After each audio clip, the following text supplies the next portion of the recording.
નમસ્કાર દર્શક મિત્રો.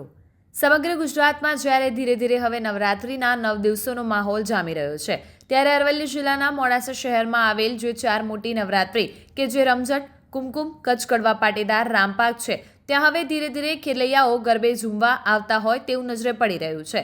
અને બીજી બાજુ કોરોના વખતે શેરી ગરબા જે જામ્યા હતા તે હવે લુપ્ત થતા હોય તેવું નજરે પડી રહ્યું છે. ત્યારે મોટી માંડવડીમાં પણ હવે રાજાઓ ન હોવાને કારણે નવરાત થોડી ફીકી પડતી હોય તેવું દૃશ્યમાન થઈ રહ્યું છે.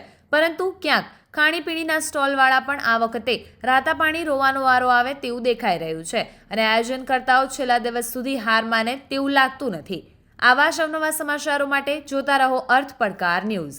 સંવાદદાતા રસિક પટેલ, અરવલ્લી. જોતા રહો અર્થ પડકાર ન્યૂઝ અને અમારી ચેનલને લાઇક, શેર ને સબસ્ક્રાઇબ કરવાનું ભૂલશો નહીં.